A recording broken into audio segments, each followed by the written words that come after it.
And I'll let you know if anything exciting happens. Don't wait in hearing for a month. Good luck. We got some room now. Janelle's got a sick child at home, so she has to deal with that, which I certainly appreciate and understand. All right, next is golf department. I'm gonna play golf, right? It's a perfect day for golf. Just a few weeks Wonderful. away. You can't play today? We've got a few out there today. There's a guy out there yesterday. Any snow plows out there? We've had a few out there, hitting the range, especially warming up for the season. Okay, so good morning, welcome. I don't know if you're sitting through some of the other presentations, but we asked folks this year to go through quickly their articles first, and then we'll talk about the budget. So Okay. if you could do that, that'd be helpful, Absolutely. Roman. Sure. Let's see. We had two changes in the in our funds that we were looking at with articles for this year. Very simple. Oh, excuse me, I've been asked to ask your team to introduce themselves. Yes, please. Do it. Bob Donovan, Assistant Golf Course Superintendent, is sitting in for Sean Fernandez, who's in Sicily right now on vacation. Ooh. Playing golf there, no doubt? Yeah. I don't know. He's Okay. enjoying the local culture. And Clem Smith, the chairman of our golf committee. Okay, and this is And Roman I'm Greer. Roman Greer, director of golf. Okay, thanks. Okay, you got it. So we've submitted, do you have a copy of the questions and Yep, the answers? Okay. So on the last pages of those, we are looking to amend the Golf Pro Shop revolving fund just to increase the limit from $200,000 to $250,000, just to give us a little more flexibility on that account. And then, as discussed in our meetings when we talked about rates and fees, we have put in a request for a creation of a new account, a capital infrastructure revitalization fund. And, you know, that's still up to debate. We'll rely on the counsel of the accountants if that's a good idea going forward. But we've discussed it before. We're just looking to capture our new surcharge that's associated with our fees this year. Okay.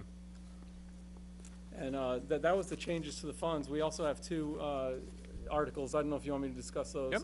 Okay, those are going to be paid for out of our golf course improvement fund, and one of them is for $30,000 for a new set of forward tees that follows an initiative the USGA recommended to get new golfers and senior golfers more involved in the game by moving them up closer and having maybe an easier golf course for them to play. And then we had $30,000 also associated with tree work that was recommended by the USGA as well to help improve our turf around our greens. Okay, for me to play golf, you need a tee right next to the green. Right It's next still to not the easy. green. I mean, it's still a hard game. We were just discussing that. You can put the tees wherever you want. It's still a hard game. Yeah, Is it the one with the windmill? there you go. All right. Yeah, the windmill. Yeah. Peter, we can build a miniature golf course for you. That's what I'm hoping. Yeah, that's exactly it. We Okay. have plenty of lesson programs if you ever want to get better. Okay. So that's it for the Okay. articles. On to the budget. Okay, onto the budget. As I wrote, the new budget reflects our staff reorganization that we took on in June of this past year. So that's really the major changes are in salaries and wages, just moving some money from seasonal, from full-time seasonal to seasonal. And the plus 2% per union contracts. The budget also reflects overtime increased by, with our school grounds project that's in the works. And that's just a wash. That's going to be money in, money out. So there's no, if that project goes forward, that'll be covered by the new revenue generated. The $44,000 in public work supplies and the $38,000 in overtime that is associated there. Other than that, we are requesting $15,000 in maintenance repair line to address the kitchen and the furniture in the restaurant that has really been neglected. As we have a new vendor in the restaurant, we're hoping to address some needs there. It's needed. So we're going to look at new furniture and possible new refrigeration in the kitchen this year. And that's, just so everybody knows, that's hot stove moving in there. Hot stove. Yeah, it's very exciting. They've been hard at work preparing for the season. So I think there's a real buzz in the community. We're excited to have a better product, better customer experience this year with them in place. And then the only other expense that was different was a new range ball dispenser for $10,000. We have a failing machine right now that about $64,000 worth of revenue goes through that machine. It's just the dispenser that you put the tokens in, and it dispenses the golf balls for the driving range. Our machine is old, and it went down a few times last year. We need a new one. The new machine will have the opportunity for people to pay by credit card right at the machine. There's plenty of new features for payment at the machine, which the company that sells it estimates you'll make about 20% more just by having the payment right at the machine. So we're expecting some increased revenues by having this new machine at the driving range. Those are really the only major changes in the budget from last year. Okay. So let's start with questions. We're gonna, my arrows say we're gonna start down this way. Yeah. Rich at this point. I Let have me a know if I get out of sequence. Couple of questions. Yes, please. In terms of operation, you've gone from a pro and an assistant pro to one pro. Yes. With a seasonal pro as well.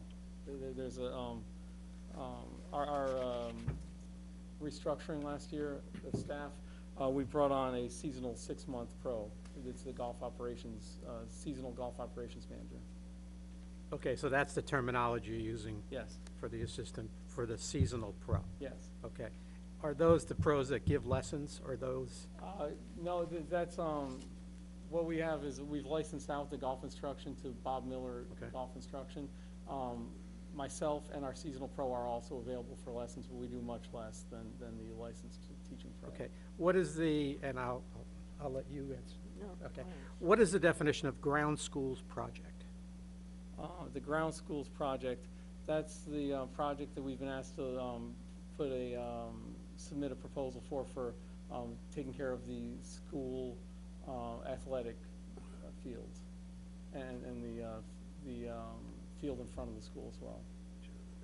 In terms of mowing and so Yeah, forth? mowing, irrigation, and preparing the athletic fields for Okay. events. I'm good. Okay. Noreen? Any golfers here? Larry, do you play golf? Or just I go to the golf course. No one's accused me of playing golf. okay, all right. We've seen them. You've seen them? We've seen 'em. That's why those new tees, that's why we needed new tees? In past years, you've talked about increasing the cart paths. Yes. Has that dropped out now, or you lost interest in that, or? No, there's money associated in the capital line item for annual maintenance of cart paths. Well, we address a little bit annually so that we don't have a big project. So I think in the past, we reviewed a project that would cover the entire 18 holes of the golf course, and that's a big project. So we've instead tried to dedicate a little money annually to it. You good? Yeah. Okay, Ed? Nope. Mark? Dana? Good. Wow. Linda? Is the revenues for the, you've put the expenses for this potential school athletic fields, is the revenue side in the revenue side of our budget? Yes, it is. Okay. And could you run through again your golf capital outlay for $73,000? You went way too fast for me. Yeah, sorry, I will.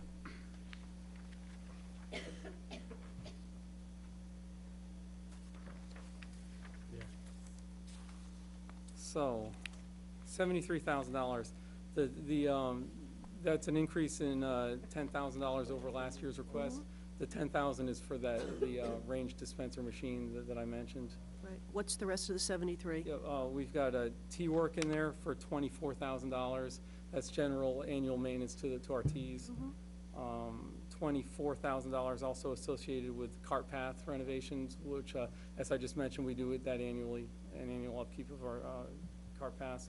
And then $25,000 for equipment for the intermunicipal agreement, where we have an intermunicipal agreement with other golf courses for aeration. So those numbers have been in there for, I believe, the past few years. The only difference is the $10,000 for the range dispenser machine. Thank you. Thank you. That's it? Yep. Michael? All I got. And Angelo? Well, anybody else? Up, we'll go back here. Rich? Yeah, real quick, revenue for 2015, anticipated for 16 Yes. versus the expenses for 2015, anticipated, and what's the net? Okay. Good question. So let's see. I anticipated revenues with the questions here. There was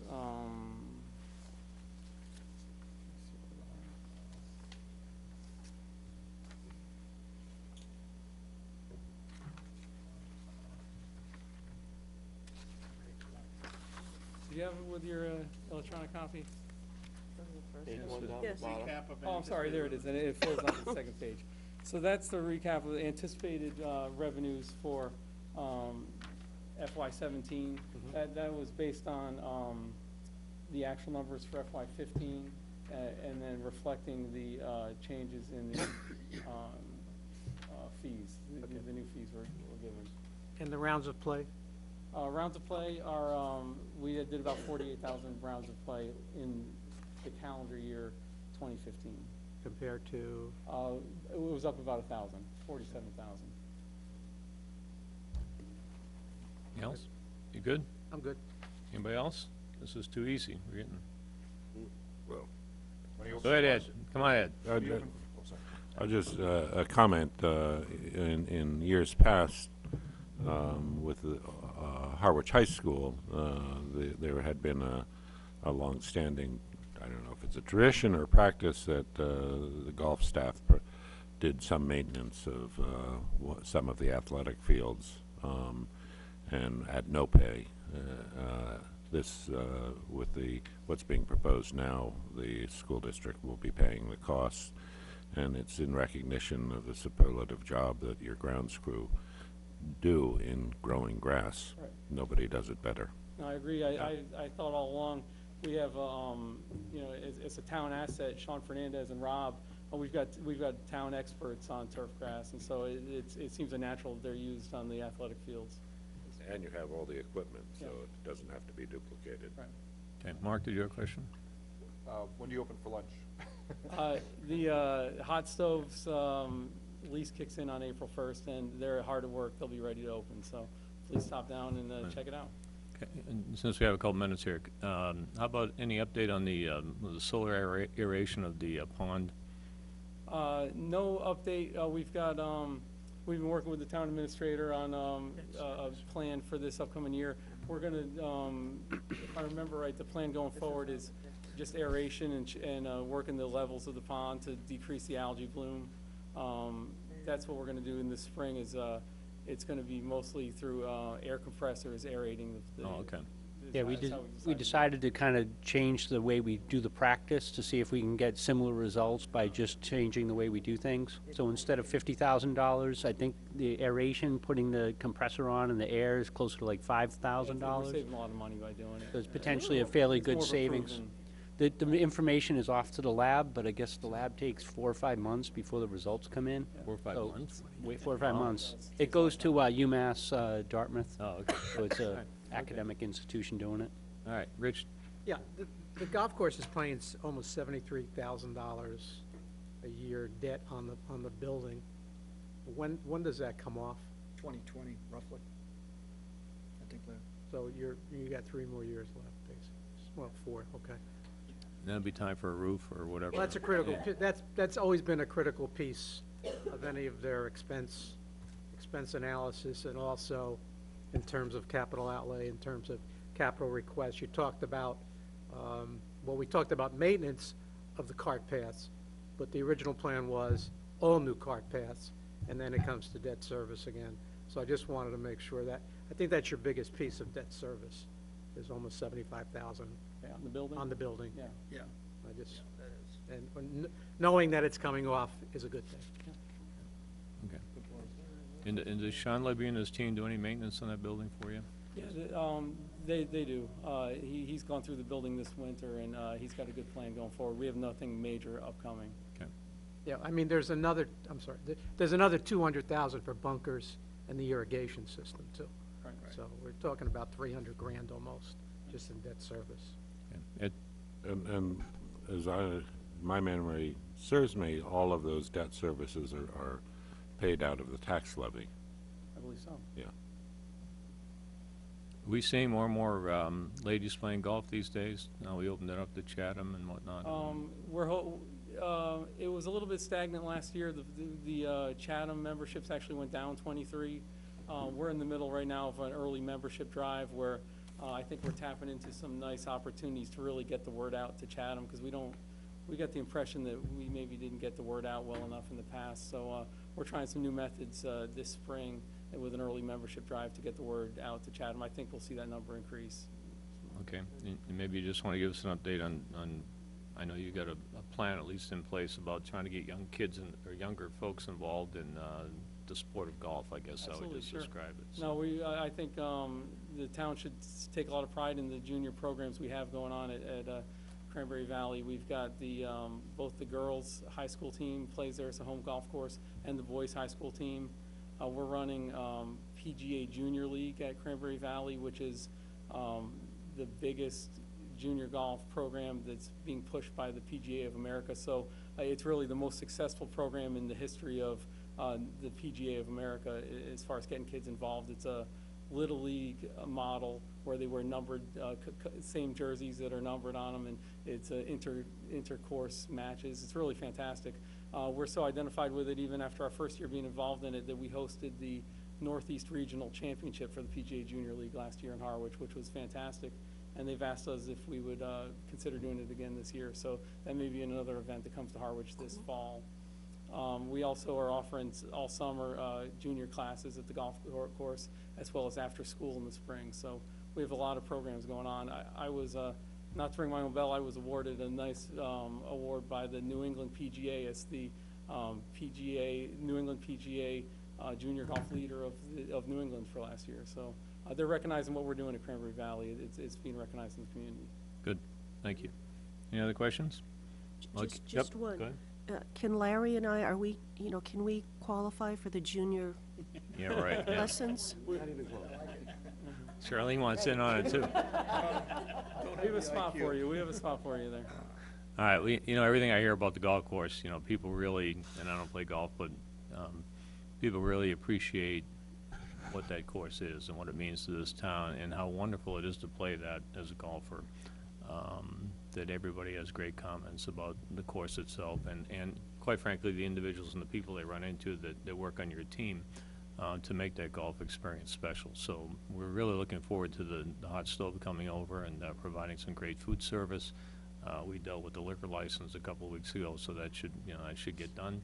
And let's just hope the weather is fantastic this year. We got some good golf going on, so We're thank you. hoping. Thank you very much. Yep, thank you. Appreciate it. Thank you. We're done. Done? Roman, All right. Roman, my nephew's looking forward to coming back this summer, All too. right, let me know. Let me know. I sent you one over by airmail. I saw that and I said, where did that come from? Because I have a whole pocket full of them. I wasn't sure. Okay, it's about 10:33. Are we safe running ahead with our friends at the water department? Let's get up at 10:45. You can take about 2 minutes wandering up to the front table, maybe. What's that? Actually, we could do that. We could do that. Hang on a second, Alan. To try and shorten, I'm reminded that to try and shorten our stay this evening, if there's anything, Chris, you want to run through on articles or whatnot at the bottom, we have under the 415 appointment for administration, town ops, et cetera. Yeah, I was gonna say, if you wanna go through a couple of these. Yeah, let's under knock the a few off 415 so one, that we won't be here forever the tonight. elected officials' salaries, I think this is just to make sure that they're incorporated into the warrant. So, Right. I mean, it's not an endorsement of what's Right, going on, right. it's just an acknowledgement that these are going in. So the elected official salaries is under Article 3. Maybe this may be a spot, at least for the board. I know Janelle had to leave. She did ask me to at least bring up, and I think this is the appropriate spot. She had at least made an inquiry of me, and I said I would pass it along, that the current amount for the selectmen is $1,500 per, and she said that she thought that, could we potentially look at doing $5,000 per? I told her that, that's really a board decision, but I would at least mention that. If the board were so inclined to do that, then this would be the article that would be adjusted. So I've done my part of saying what she had asked me to say, what the board wants to do. Again, as a placeholder, certainly we can vote, have that be voted to be on so we can move along. And then the issue of whether it's 1,500 or it's obviously budgeted at the 1,500 level now. But just so you know, Mr. Chairman, that she just made that inquiry of me this morning if I would bring that up. Okay, my comment on that would be that for sitting selectmen I would be opposed for sitting selectmen to try and increase or change their salaries. I will say this, Angelo and I have had a brief conversation being senior members of the board and both being up, not this year, but next year, our parting shot will probably be if the board doesn't do a petition article, maybe between the two of us to make some changes in how selectmen are compensated, because I think it has become an issue, particularly in the interest of getting people to run for office and whatnot. So I can assure everybody that Angelo and I will work on that in the coming year if that's, but again, to do that for sitting selectmen, I don't think that's appropriate, but okay, thank you for bringing that to our attention. All right. So I don't know if you know, you want to do by consensus that you want to have that be incorporated, or how you want to. Well, we're gonna do it at the bottom. Oh, Don't you're gonna worry, do it we at the got we got an omnibus thing at the bottom that's gonna cover the- everything. The last thing the selectmen do before they leave tonight, so. Okay. The next one is the town operating budget. We need to go through, certainly the total you can see in the sources and uses that we have, but there are several offset items that we need to go through, but there is going to be a general fund budget, so that's under Article 4. Monomoy, under Article 6, the Finance Committee voted that the other night, so I don't know if the board, you know, at least maybe I'll acknowledge a 5-to-1 vote to vote. We did put the a special. We realize that sometimes the school department, when they send over, or the regional school, when they send over material, it's a little bit hard to follow. So we did take their presentation and that was in your pass-out materials for everyone, that there were 4 different line items. We matched up the 4 different line items with the what you see in the budget. Just a note here, what you see in the budget is the $23,833,578 per the plan, the administrator's plan here. I have the capital assessment, the $224,724 would come out as a being paid for by free cash. Last year it was paid for as a capital exclusion. And then the grand total of the assessment for Harwich would be $24,058,302. So we did do that. I know that was a little confusing. They don't make it easy on you just to summarize it, so we did summarize it. I know that request was made the other day. Mr. Chairman, I can't believe that we came up to that same number, looking at the way they present their budget and They how make you it have to, challenging. how, they do make it a challenge, yes. But we did, and that's what we voted. Okay, Linda? Can we, for the future, when we have our detailed budget sheets, put the line items in so it is easier to see? Because right now in our budget, there's just one line item. And if you're sitting there and trying to add and subtract and divide and try to figure out what's in there, what isn't, it's very difficult. Can we cut to the chase, put in the 3 or 4 line items so we can go from their sheet, see the 4 line items or 3, and kind of get rid of the conversation of what are we adding and subtracting? Can we make sure that happens? Yeah, actually, it's interesting in Munis, because I know this question came up the other night at FinCom, and I went back and I looked, and we had the four lines in there. Why it didn't print off, I don't understand. But we will get that detail, so it will print off into the 4 different categories. But the 4 lines that were in there were FY16. FY16. Right, we were Yes. discussing FY17, so that was part of the confusion also. Yeah, we will update that. My apologies for that. I know the schools like to make presentations that have a lot of different things going on in how they explain their increases and decreases, but as a minimum, we'd like to get from them these standard items that show 2 years of actuals, the current budget, and the next year's budget. I mean, it's a simple request, and we make it every year, and I think it's up to them to provide it, but Maybe we need to give them a format. I agree. Give them a form. Give them the form. One of the things that has been wonderful is all the detail from the departments that came through this year. So that, I think it's why there are so few questions so far, is the detail has been outstanding. So I think all the department heads, You haven't gotten to the water department. yeah, I haven't gotten to the water department yet, but I think overall, it's been an outstanding job this year. Okay. All right, want to move on to the tech Yeah, budget? the next one is the tech budget. Obviously, they did the presentation in front of the board. I think it was a 7.3% increase overall, mostly due to just the changes in the enrollments. So that would be in Article 7. Article 9 is the capital plan. I think the capital plan, we finished that pretty early, so that has been out for quite a while. Have been working with the chair of the CPC to have that in a format too, so we will include CPC articles in the capital plan, probably has its own separate chart. You tell me when you want me to stop, Keep Mr. going, Chairman, no, otherwise I'm just, gonna we got keep going. we got another 5 minutes, so. On the Article 10, which is amend the personnel bylaws, as is the practice, once we settle some of the union contracts, we try to go in and make sure that the non-union folks are treated similarly. So we did go through and make various amendments to the personnel bylaw. One of those items that I think we put in the management union contract was that when new people come on board, they would have a reflection of if someone worked 20 years in another town, they wouldn't have to start over with vacation. They could start at a higher level. So that element is in there. I believe also on the bereavement leave, we made changes to the sick leave. We did bereavement last year. Okay, bereavement last year. Sick leave was also adjusted just to match up to the unions. That affects a fairly limited number. We are a very, very heavily unionized shop here, so it affects a small number of people, but just to maintain that parity, I think it's important to do. Article 11 was an item in which Dave Spitz has been working on, that there is a potential that we could have a lease with the TD Bank in Harwich Port, and that we could make use of their auxiliary parking lot, I guess, the one that matches up to the Schoolhouse Road parking lot. This would actually be $30,000, which is included in the plan under Article 11. And that would really just connect, so you wouldn't have to go out and drive around. It would be actually a small connection road that would connect the two lots together to facilitate that Peter? that lease. Yeah, Ed, On the sheet I have, there's an asterisk for Article 11, is that? Yeah, the only reason why we put that, thank you, Ed, for bringing that up. Article 11 has like 6 different pieces, and we just okay. wanted people to know that it's not just in one spot. I think we did that 11 and 12. okay. On Article 27, Excuse me, if I may. Yep, Chris. go ahead.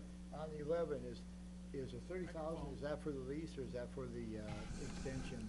we believe we believe the lease will be in the neighborhood of $1. The 30,000 would be for the capital construction to build a little access road. I wanna be One-shot careful deal how I instead Thank of you. the dollar. One-shot deal. On the CPC administrative cost, I know that I wasn't at the last board meeting due to a death in the family, but that there was a discussion about the administrative costs for the $50,000 for the acquisition of tax title. And I do have some material which I think made it into the packet in regards to John Giorgio had presented to the board that there's really 2 avenues that the board can go down for that. That's we have $50,000 to be utilized to identify owners unknown. The one plan that was presented to the board that evening was to have the board authorize or enter into a grant agreement for the treasurer to be able to go in and start to analyze certain parcels and to begin do the due diligence to identify the property owners. So the board at that meeting, which I was obviously at, there was some concern in regards to that process, and I think some board members had indicated that it'd probably be cleaner to go to town meeting and just reauthorize that language and clean up the language to make it more straightforward. So I don't know which way the board wants to go. I think this is designed to be a placeholder, and if the board wants to go to town meeting and reauthorize it, then certainly that we would keep the placeholder.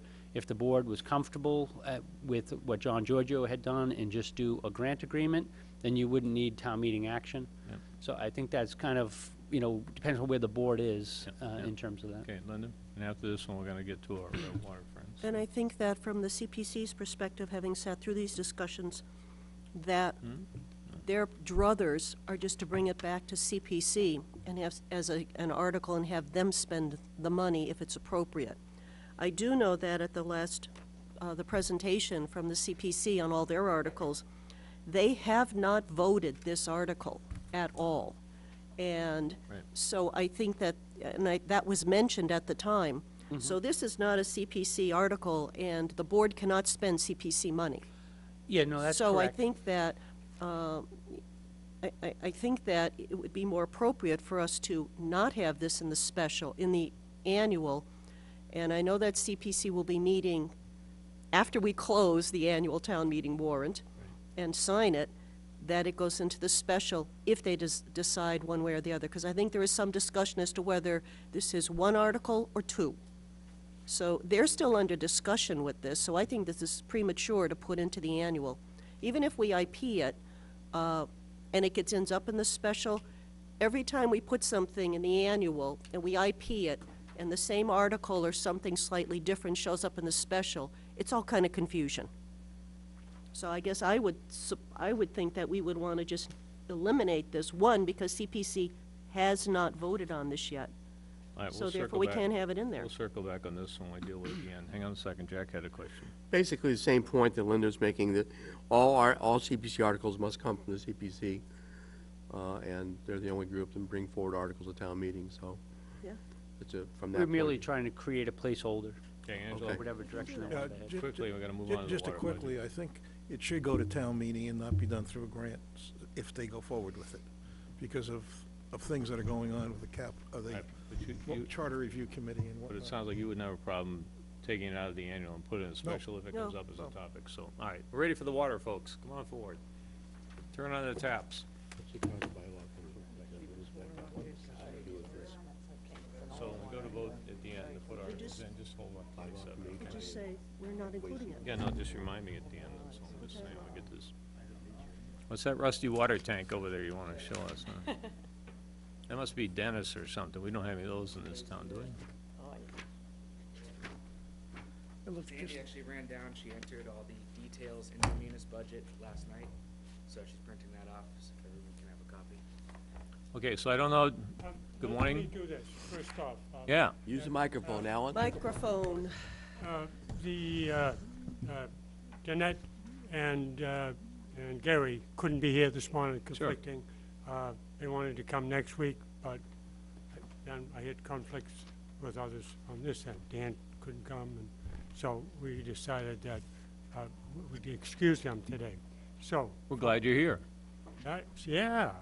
So Alan Thompson, Water Commissioner, And I Ann wanna Pelletier, invite- Water yeah, Superintendent, and yeah. you've got Sandy coming at some point. Yeah. Okay, so, So, just for all of you who haven't met Dan Pelletier, he is our new water superintendent. We're very pleased to have him on board, and things have moved right along nicely. Sandy Cummings is with us. She's our comptroller, any of you that don't know her. And again, as always, she's top-notch, and with that, everything's gone pretty well at the department, still humming right along nicely. okay, so we changed things up a little bit this year. We're gonna ask you to go through your articles Article first. first. Articles first, All right, so what And I'm then the gonna budget. do is give you a little up on that. We're gonna start with the Lothrop tank, yes, no, I mean that rusty thing right there? yes? Like- We had, Get a narrative. 23? yeah, okay. Well, all right, I let Dan run it. I just was gonna give you a little history. This is article number 23, right? Yeah. Okay, And we had put it out to bid, for paint job and repairs and everything, and the numbers come in too high. So with that, Dan's been working on it. and by the way, painting that type of a structure, if you will, we've seen the numbers, you have seen the numbers go like that over time. Oh, yeah. We had two bids, 2.3, 2.8, Yeah. and that was a message, let's get away from them. Climate change, all that kind of stuff, Yep. so, and this has been a tough one, so. Sandy, welcome. Yeah. They said very kind things about you while you were out of We the said a lot room. of nice words, yeah. But listen to the tape. Apologize for our budget detail not being a part of the package. We were included in the town's projection this year in Munis, so all the historical information from, years prior didn't carry forward. So I do have I think it copies did. here. Sure it did. Yeah, I didn't have a stapler, so they're kind of like. Okay, we're focusing on the articles first, so. Articles, Lothrop Tank, just to kind of pick up where Alan left off, the bids did come in way higher than expected. So after speaking with engineers and multiple tank manufacturers, it was discovered that a complete replacement could take place for less than the repair work. So upon learning that, the department went on to explore what would be the best to fit the town's needs for function and financially. Department moved to explore, let's see here, so, after looking at many options, the department moved towards a ground level storage tank and pumping station. The current construction estimates, and I want to stress estimate, is, to complete the project is 1.6 million, which is over $500,000 less than the repair costs of the other tank would have been. It's the board's intention to have a formal bid opening prior to town meeting so that the public can vote on a real number, not an estimate, which I think is the best because we've gone to town meeting once on the project already and it wasn't able to be funded. So, and going this direction allows the department to fund the project solely from reserve and not have a rate increase as well. So that's a positive from going with the ground level tank as opposed to the elevated or the repairing. So we've made, and I want to stand up in a moment, but I just want to say that we've made a strong effort to design the pumping station to try to fit it in with the neighborhood and make a tank that's as appealing as a water tank can be on the neighborhood as well. So if I may, I just want to show you our preliminary designs for that. So this is obviously the existing tank. This is a proposal for our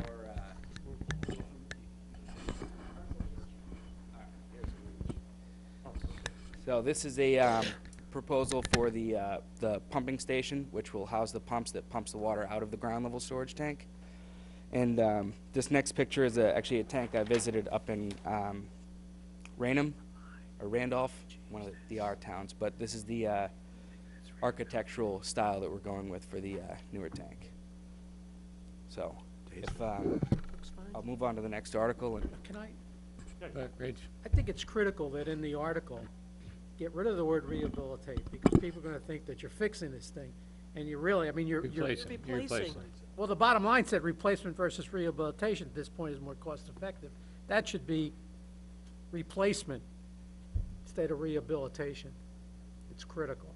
Both in the title and in the article itself. Exactly. Yes.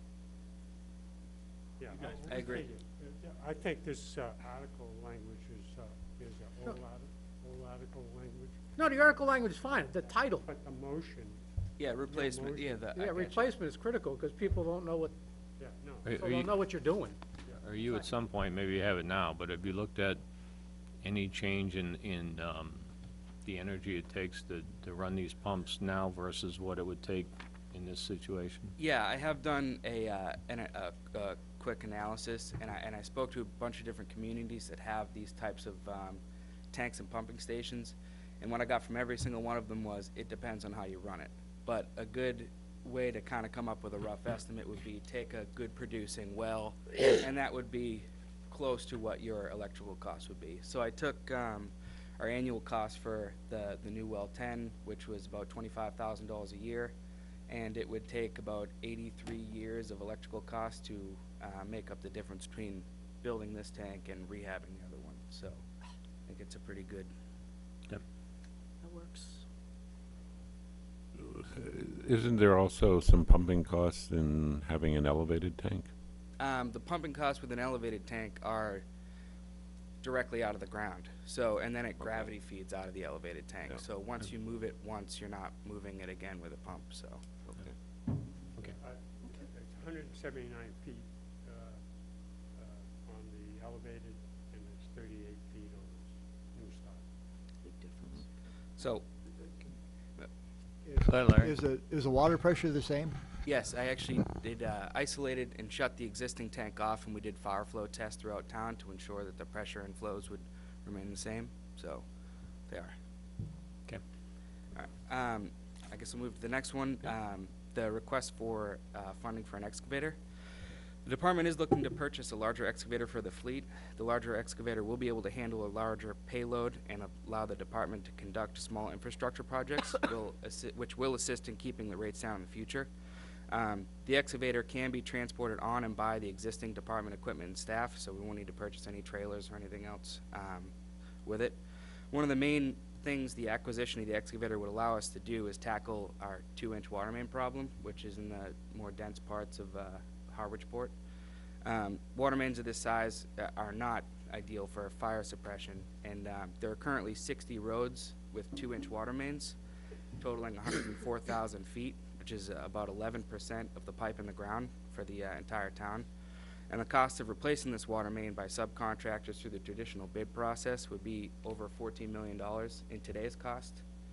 And I just want to point out that 37 of these 60 roads is 675 feet or less of pipe, which in my opinion is a very manageable water main replacement project to do in-house. If we can chip away at the small ones internally, we can substantially reduce, just for the cost of materials to remove and replace this pipe with something that can put out a fire if there ever is one.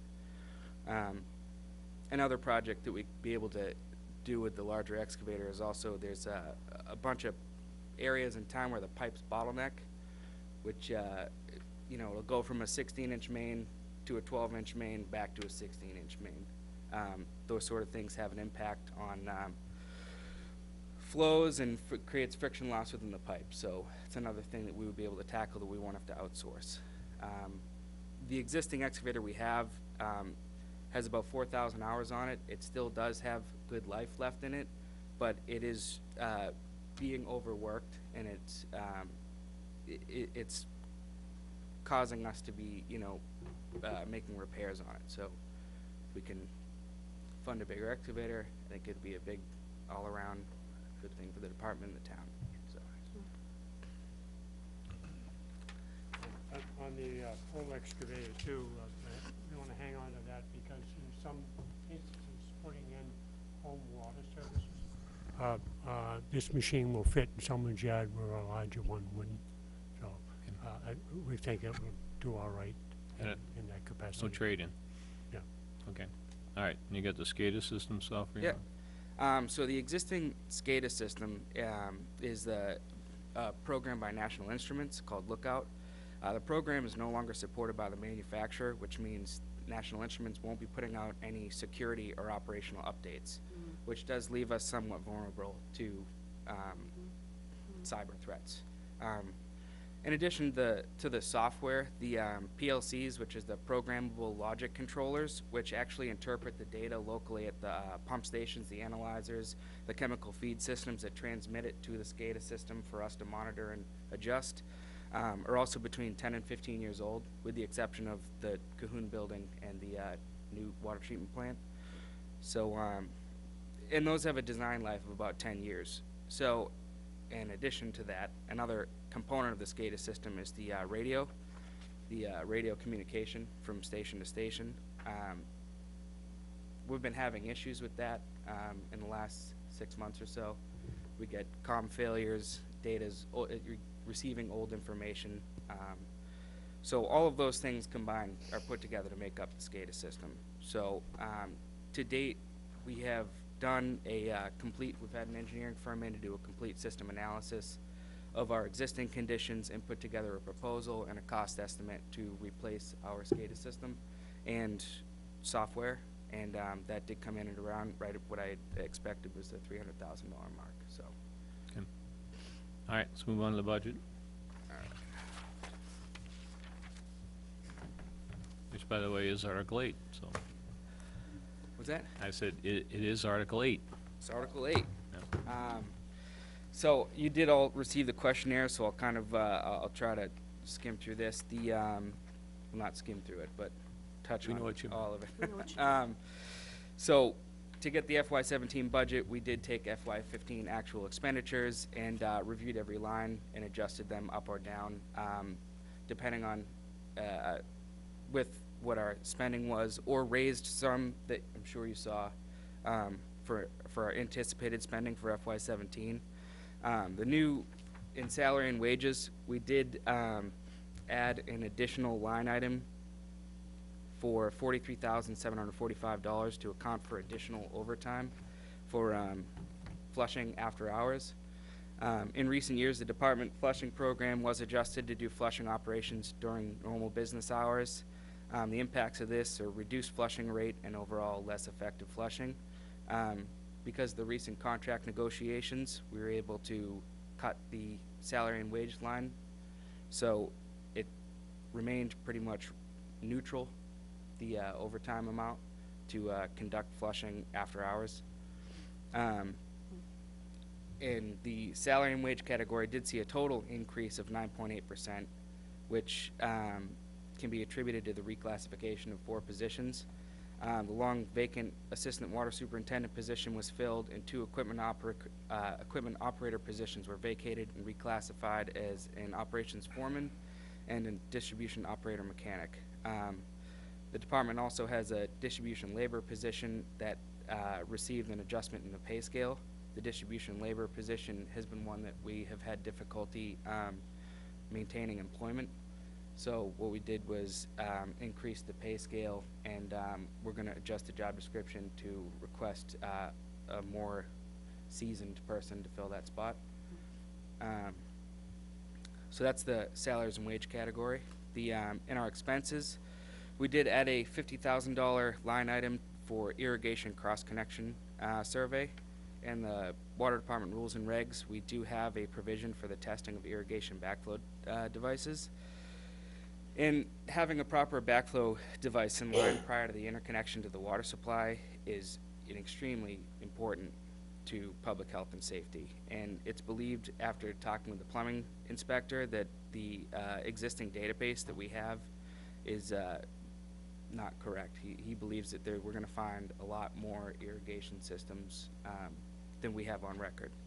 So I did reach out to our existing backflow testing company to request a quote to go essentially door to door to every property in the town of Harwich to inspect whether they have an irrigation system or not, and they came back and said it would be around 50,000. So I'm going to carry that and then put it out to a formal bid in the spring. So Can we hire somebody just to walk around town and do that? I mean, you can hire. isn't it pretty obvious if you walk up to a house, if you know what you're looking for, that they have an irrigation system or not, or are they hidden somehow? Well, it's more, see if they have an irrigation system that's tied into the public water supply, that water pipe that comes out could come out through the basement through a series of sprinkler heads, and we may never ever see it. You know, if they have a well, it's a little bit more obvious. And also, if there's a well, if they are connected into the house and there's a cross connection between the well and the house, that's also compromises the water system. Okay, so they would actually have to go into people's houses. They're To check most this likely out. going to do a visual inspection. Generally, with irrigation system, the backflow device is on the outside of the Right. house. Yeah, So that's what I always thought, but, you, okay. that's the right way to do it, Yeah, but okay. people don't always All do right, the right hang on a thing. second, Jack's got the answer to this. No, I have a question. So it's not, is it only homes? Are you looking at businesses and agricultural applications as well? It is my intention to look into every property in this Okay, thank you. town. I was gonna say, Peter, it's pretty easy to find people who irrigate at 6 o'clock in the morning, just wander around and you see all the systems on, so all you have to do is take the addresses down. Pretty easy. Golf course? Can I ask what the purpose of this is again? You can ask what the purpose is. Yeah. Please The do. purpose You to me- asking that question? Yeah, what's the purpose of, The irrigation, the survey? yeah, So it's very important that we make sure that every irrigation system in town has a properly functioning backflow device. So what's happened in the past in town is, at the end of the season, when you go get your sprinkler system blown out, if they blow that out and your backflow device has failed, they blow air right into the water system. It disrupts the water for the entire neighborhood. It makes the water coming out of your faucet look like milk. okay, so what's the So- net result for the water department on the backflow or revenue piece, So the net result is to build the database right? and make sure that people are testing them. Because right now, we have no way to see if people are testing their devices or not. How would the homeowner test the device?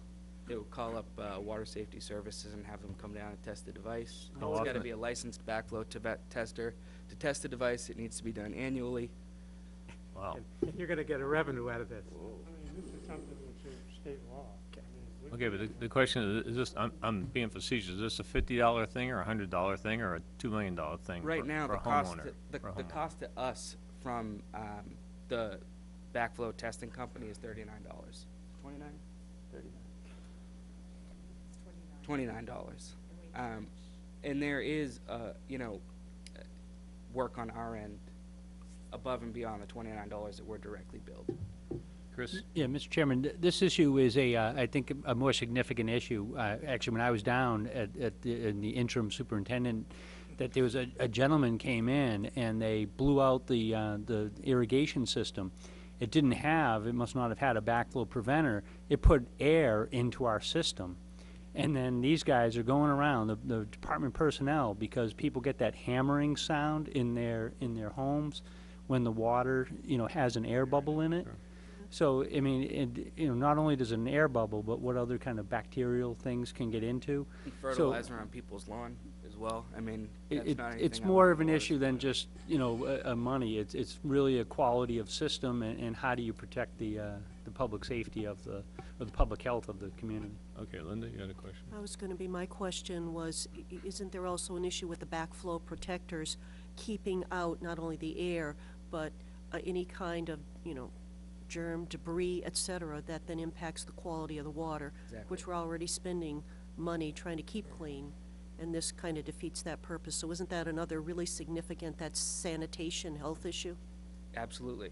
I mean, I think that it's extremely important to put this into effect. Just found a new business to get into. Ed, did you have a question? That was, Okay. that was the point. The knocking pipes is sort of minor compared to the public health aspect. Well, that event created quite a bit of havoc as far as trying to resolve the issue. We were out there digging, probably had a main blown out and the whole bit. We created, not one of those, but several of them. And it's quite obvious that, Okay, Angela has the answer to this question. I don't have the answer to that question, but one of the first statements we had this morning was from the police chief about people wandering around town, not known to the residents. So I think you're gonna have to be careful how you do this. You may have to have Alan do it because they know him, and he's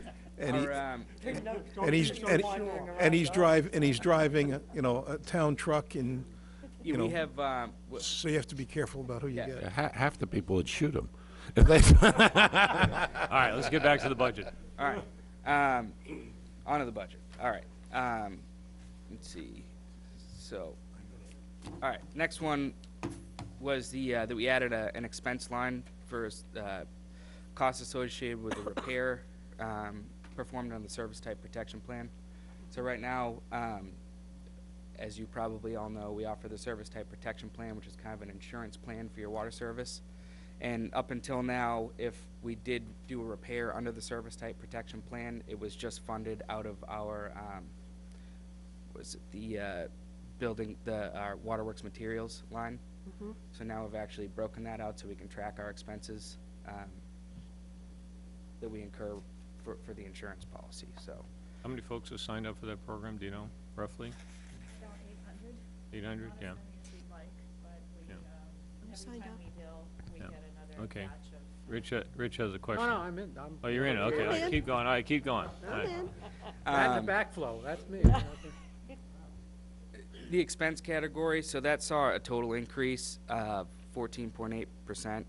And one of the things that I just mentioned, the irrigation backflow was a pretty big part of that. The other big part was the increase that I put on the meter, read device, and supplies line item. We're currently at 93% radio read, so we have 7% left, and I really want to try to get this done, because the more, if we have everything on radio, we can read the town in a day, or 2 days. So I increased that 66% to try to expedite. And what we're also funding with that line is the replacement of larger meters. So we're phasing that in 5-year blocks. Our 1.5-inch or larger meter customers, the oldest 5-year block of those meters we're going to be replacing this coming year as well. So it's just housekeeping. Rich, you endorsing something else? No, I'm not endorsing Okay, it. just It's a checking. question. If it's a $60,000, that's for devices or equipment? Yes. Why isn't that a capital request? It's the water department. Still have to. Would that be a capital request, the 60, Chris? I'm sorry, I missed the beginning question, Rick. Rich? He's got a The six, meter, We're going from $90,000 to $150,000, $60,000 for devices or meters. But this is part of your operating costs, right? It would almost be, in my mind, it would be an equivalent of what we do for the police cruisers. thing? Okay. Yeah, same thing. okay, keep going. I mean, the top budgeting price, so those are the major changes, with regard to the personnel and hours. As I mentioned before, flushing, we're gonna move to evening flushing, and we did increase the, wages for that labor position, so those are the big changes for personnel and hours. The budgeting priorities, you know, the meters and the irrigation, survey are both, up on my list. Revenues, the FY17 revenue projection, was a 5.9 increase over 16 with, no rate increase. The solar revenue definitely had a part in that. The water rate projections based on a 3-year average of billable consumption at the current rates. Reoccurring service projections such as seasonal on-off fire sprinkler service, backflow inspection, are based on actual figures. Okay. Well, I gotta see which way my arrow points. My arrow points this way, so Angela, you're exactly right, you knew this. Two questions. One is, we've been reading about Chatham having some difficulties with their water system. Yep. Have you had an opportunity to chat with them to see if there's, might be a way that you can help out, or So, that out of the question? That's one. And the second question is, the first line of the information that you presented shows, I think, a 300% increase in salary for elected officials, or am I reading it wrong? oh, yeah, that, And if it is, I saw that, I think that's a mistake. if it's going from 500 to 1,500, which is perfectly acceptable to me, you probably deserve it. But I would suggest, as we've had this conversation before too, that you might want to hold it and make it, you know, for the new people. No, the, That was an error, Yeah. yes. It's an error? Okay. that- yeah, no, I that- this on the fly yesterday. I just read it, that's all. Sorry. So what's the real number? Times 1,500. 1,500. It'd be 15, it'd be it's Total. 1,500 for the, Total. for the whole line, Yep. yeah. Yep. 3 Not- water not commissioners 45. times 500, right? Yeah. it's not Um, in regard to Chatham, Chatham has if I'm not mistaken, I don't want to speak too much about their source water, because it's not my Well, source water, but- I just wanted us to be open to if there's a value to us. We did have a discussion with Chatham. Okay. They came over and talked about treatment, iron and manganese removal for those particular wells. But we had already had the Bruce Cahoon plant online.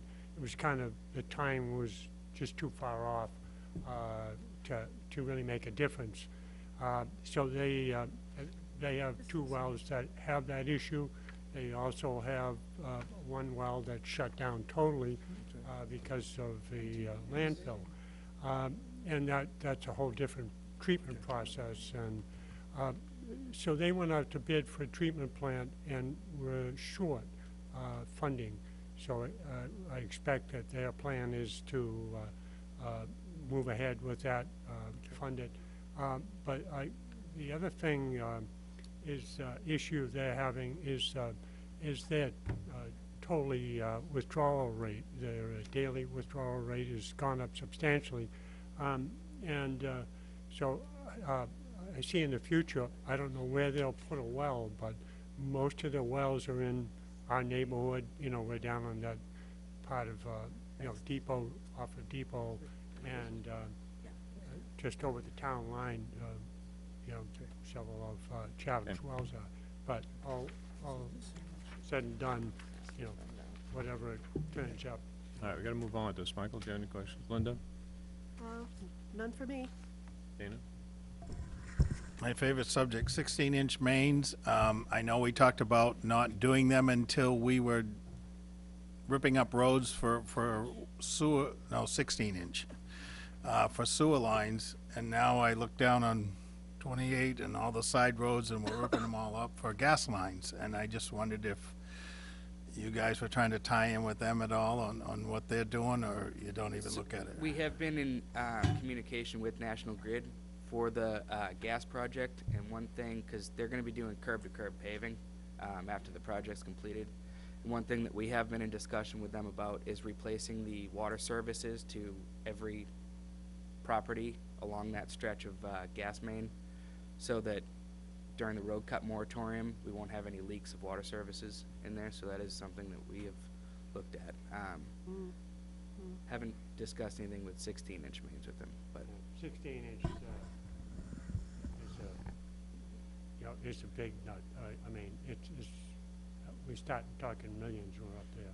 Just take a 3-foot section of 16-inch pipe and put it on his lawn, will you? All right. Jack? Mike? Ed? Nope. Larry? To follow up Angela's question, it's interesting to track Chatham because they have the increase in water use with no explanation. And what worries me about that is, could we have something like that happen here with no explanation? What's the thought process you guys have been looking forward? So I did talk to, I actually spoke to Val over there, and if I'm not mistaken, I want to say they saw like a 19% increase in their water pumpage. But he also mentioned that they saw, I think it was 15 to 17% increase in the billable water. So I think that maybe the story that was conveyed to the public may have been missing a little bit of information. But what we do is we have 75 devices that you can actually put on the valves in the street, and they listen between 1 and 2 or 2 and 3 a.m., and they can listen for a leak within the water main. So we do leak detection throughout the town, and we actually just did had the guy come down and do a retraining for the staff so that we can make sure that everyone's fully trained and ready for action. Noreen? Who knows something about water departments? Very briefly, I think I read in your minutes that you're doing some changes to your billing, and I thought if you could touch on that very quickly for the public. So, and that ties directly into the meter changeout program. I think once we get to, a 2-day read, we may switch to quarterly billing.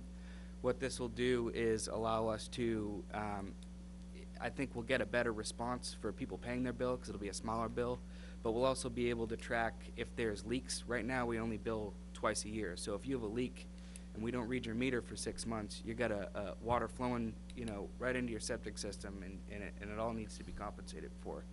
So, and I did actually, Doug Gardner from Pioneer and Consultants came in last week, and we did communicate about the phasing in of a quarterly billing, and I think one of his suggestions was maybe start with commercial and phase it in, and it's definitely something that's on our radar. So while you're working with him, I certainly know hopefully it wouldn't be too hard to add on a billing component for wastewater should that day come along. That's it. Okay. Thank you. Rich? Good. Okay. Oh, gotta be quick. I know that you've had issues in the past with the water main markouts and the utilities. How is that progressing, or is it the same issue? Is it any better? It's not any better. Okay. National Grid, they did cut us a check by accident, but it wasn't. It wasn't for the full amount, so Okay. we were quick to cash it. All right. Ed, did you? So just one last comment, looking at the picture of the water tank, you to get it to sort of fit in, disappear into the landscape, have you thought of doing a mural contest? Sort of getting it to blend into the foliage? You need to shingle it. That's very clear. Yeah, shingle I it. have seen a shingled tank before. Really? Well, Make it look like a barn. I think, we did have some public comment at the Concom meeting about doing some landscape planning, so I think that is in our plan to do. okay. So. Well, on behalf of the town and these boards, we certainly appreciate everything you did to give us clean water. Thank you. And please convey that to all your team members, all your employees and whatnot. We appreciate it. We don't like paying for it, but, it's still a bargain, we think. So now we've had all the water coming in, now it's time to talk about what we're gonna do with the water going out, I guess. So we're gonna move on to wastewater. So Chris, I don't know how you had this organized. Yeah, Are you gonna actually, present something, or is Heinz gonna present something? I'm gonna do a portion of it, and then I'm gonna turn it over to Heinz. So Heinz Thank is you. gonna do some of the, Thank you. Heinz is gonna do some of the slides. And I do want to point out particularly to the Finance Committee, that Angela and Michael have been working, negotiating on our behalf with Chatham on an intermunicipal agreement. So I'm sure they'll have something to say as we go forward on this one, so. Yeah, I do have a specific update on that, so I'm going to address Article 25 and 26, and then I'll turn it over to Heinz. I was hoping to have material. I was in communication with Bob Duncanson yesterday. He has to work on the material over this weekend, so he's hoping to have something to me by Monday.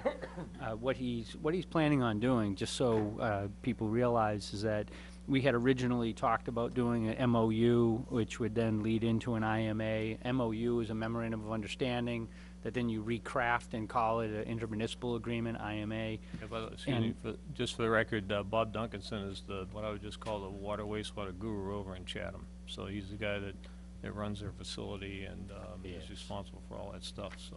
Yeah, and he's been kind of targeted by them to kind of spearhead the effort. I did meet, I guess it was 2 weeks ago, myself and David Young from CDM to kind of talk about some of the operational issues. How do we accomplish the IMA, and are things sequenced in the IMA correctly for when the town is ready to begin to put in a wastewater collection system. So, you know, I know it's a higher level of priority for him, and my hope is that he will have it to us by the beginning of next week. The second component to that is in part of the IMA is the creation of a sewer use general bylaw. So we did craft up Article 26 to allow for that to occur. I know the subcommittee, really, Mike and Angela, have done a tremendous amount of work on this in coordination with Dave Young. So we do have provision.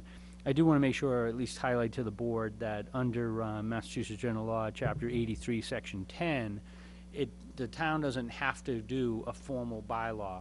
So there is a mechanism in which the Board of Selectmen, in this case acting as the regulator, could put forward regulations to accomplish it. I think the way these gentlemen have crafted it is that the bylaw would be fairly basic, and then the specifics would be in the regulation. So it's almost a kind of a hybrid approach. So that's what Article 26 would accomplish. I think it's also important that that material has been sent over to Bob Duncanson. That was like 90 pages of materials, a little bit of material. So he is, I think, reviewing that as well. So the IMA calls for the regulations to be comparable to the town of Chatham, and those regulations have been drafted with that in mind. I don't know if either gentleman want to add anything to that before we move on. Just one thing. It was our feeling that if we were going to town meeting with the agreement with Chatham, that our residents would like some more information. And we were able to provide a lot of information in the regulatory document about the impact on building, for example, which are questions that people have. So that's why we felt it was important to take it to town meeting, because it answered questions that would arise, I think, at town meeting, and force people to say, no, I'm not going to vote for that because you haven't told me this. So there's a lot of information in there to tell them what we're doing. So. Just a question. I know that it says in the draft article that the copy of these bylaws will be on file with the Office of the Town Clerk, et cetera. Is that legitimate to do, to not print the bylaw itself in the town meeting warrant? I know it's 9,000 pages long, but is that legitimate to do, to just put it with the town clerk? How many residents are actually going to come down to the town clerk, ask to read through this, or even know that it exists? In the amount of time that when we actually publish the warrant, it's a couple of weeks before town meeting. Is that what we want to do? Let me rephrase that question. Whether it's legal or not to do, is that what we want to do?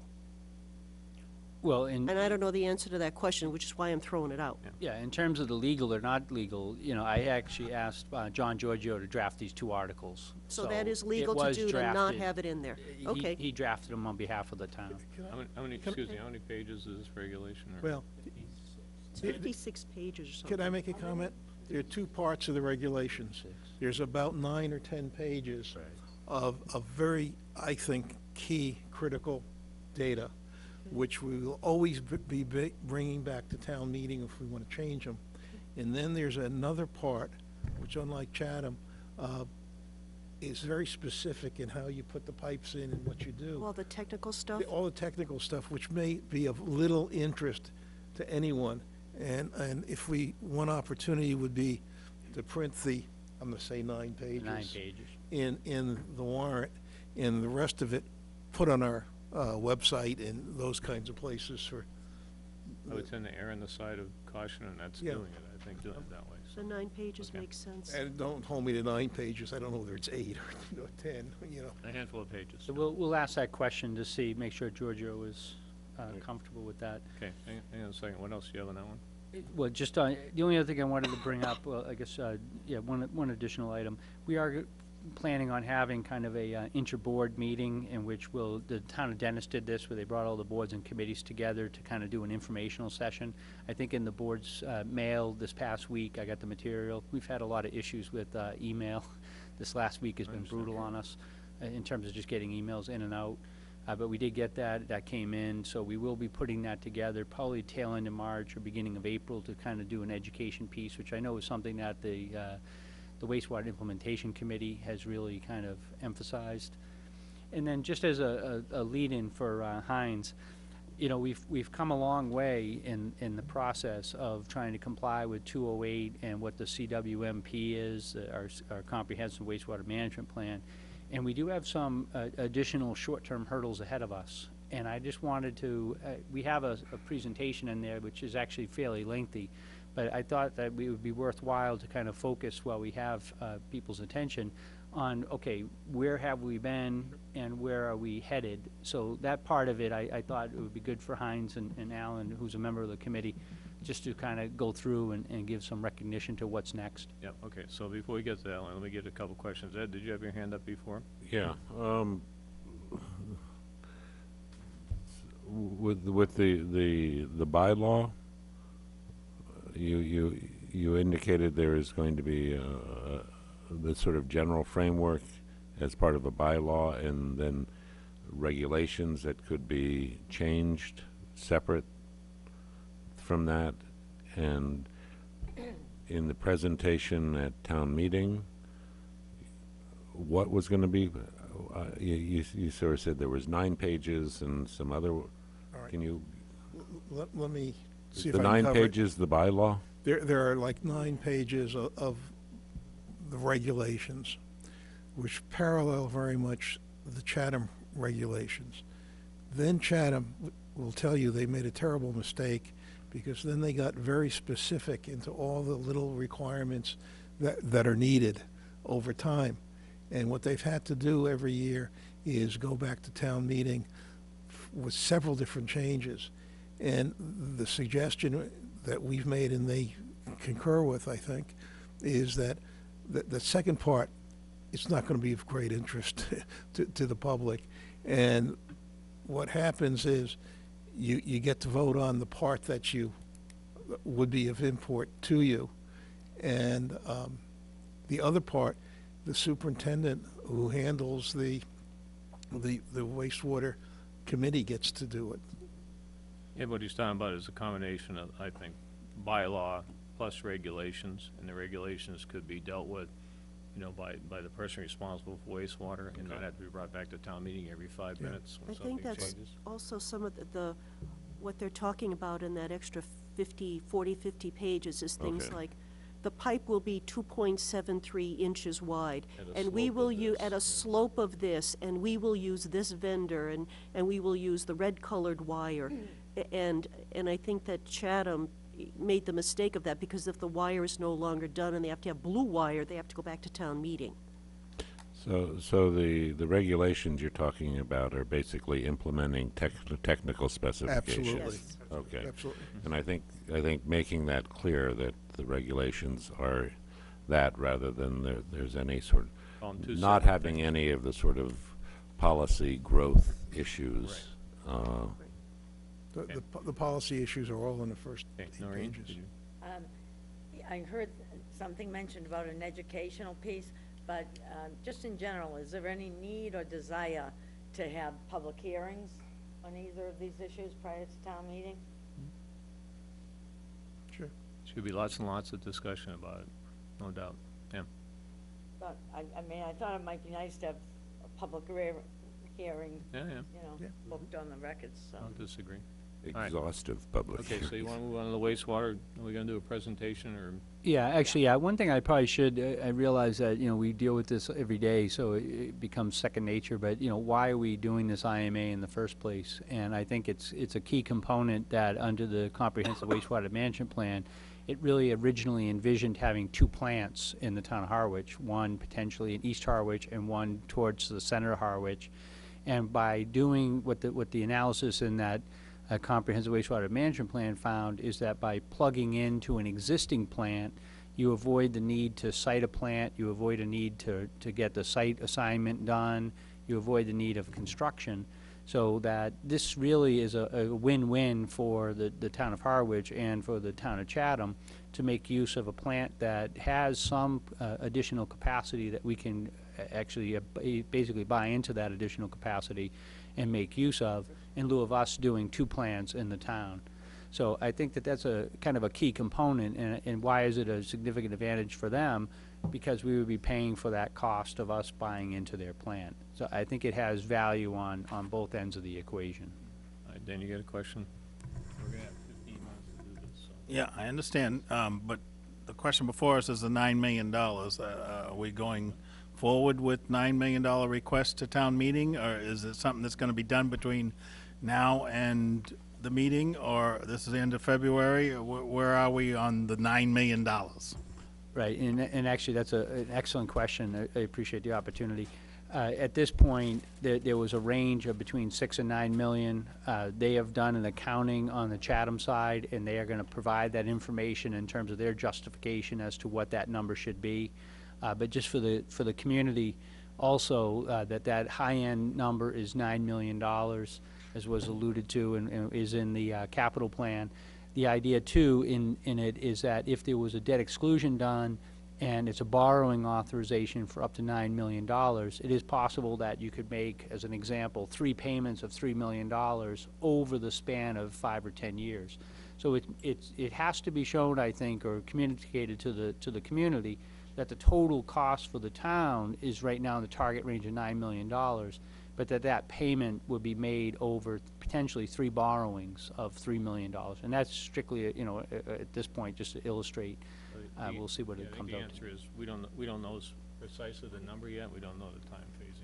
It's going to be in the range between 6 and 9. So it has to be defined, obviously, between now and town meeting. And that's the proposal, 6 and 9. We haven't seen any information on that, right?